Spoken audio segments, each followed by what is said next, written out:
Welcome back, and today we're bringing you something a little different. It's a statement released by the Met about a misconduct hearing involving Commander Julian Bennett and how the process works. And, more importantly, how officers can game that process. In this case, costing the public hundreds of thousands while doing it.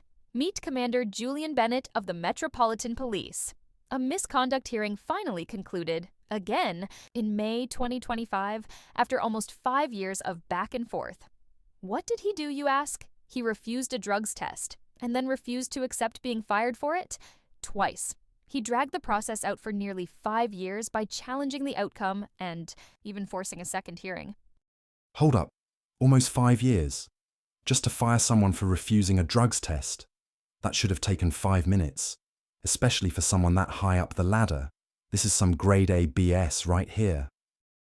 What the hell were they waiting for? A confession? I'm pretty sure we found out in a previous case that an officer is required by law to give a sample if requested. So the second he refused, he should have been out on his ear. And in my opinion, in front of a magistrate for refusing a lawful order. Exactly. But here's what happened. On July 21st, 2020, Commander Bennett was ordered to take a urine test because there was reasonable cause to suspect drug use, meaning something flagged concern that he was under the influence. But he said no. 3 days later, on July 24th, he was suspended and has been on full pay ever since. Are you shitting me? What did you say? July 2020. This video goes out Friday, June 6th. So that's what? 59 months. So let me get this straight. My guy says nah to a drug test, a lawful order, and gets to just sit at home on full pay for 5 years. That's just disgusting. Do we know how much he made off with? In fact, let me Google it while you carry on. Okay. Well, he was first dismissed in October 2023, 2 years after the test refusal. The independent misconduct panel found gross misconduct, but Bennett appealed to the Police Appeals Tribunal, and in July 2024, they overturned the decision. Not because he was innocent, but because they said the original panel ruled on something that technically wasn't part of the case. So, do-over. Jesus! 130K a year. F me.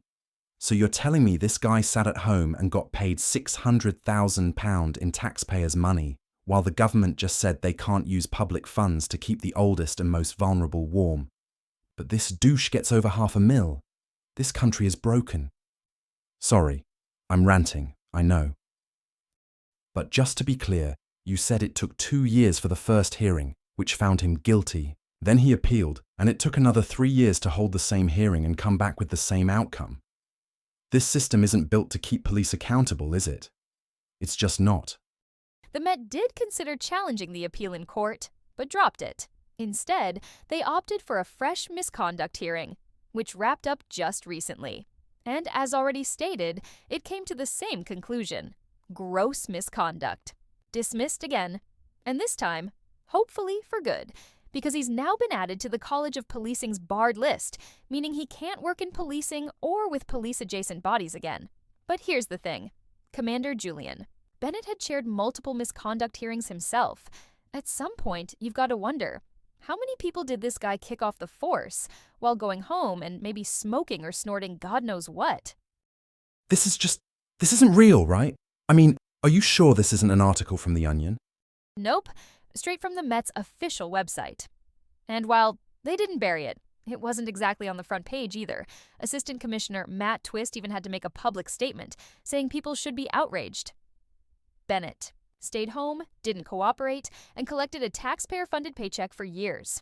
Twist said the case is a symbol of what's broken, but also claimed things have changed. The Met's now using accelerated misconduct hearings and says cases like this shouldn't drag on anymore.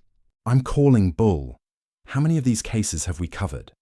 And it got to the point where you literally told me to stop complaining about the delays because it was getting repetitive. But I think the shortest case we've ever covered still took over a year. And some of those were so open and shut it wasn't even funny. And remember, all of this started because he refused a drug test he was legally required to take. Not sure how much more open and shut a case can get, but here we are, 5 years and over $600K later. The question is, did this happen because of his rank? Or since he had chaired these hearings before, Did he just know how to game the system? That's a question the Met probably hopes no one asks, but I'll ask this instead. Since this was a refusal of a lawful order, should officers be suspended without pay in cases like this? And should appeals like his have stricter limits? I mean, it's not like they needed time to gather evidence, but that's me done for another one. Hope you're all staying safe, and as always, I'll see you in the next one.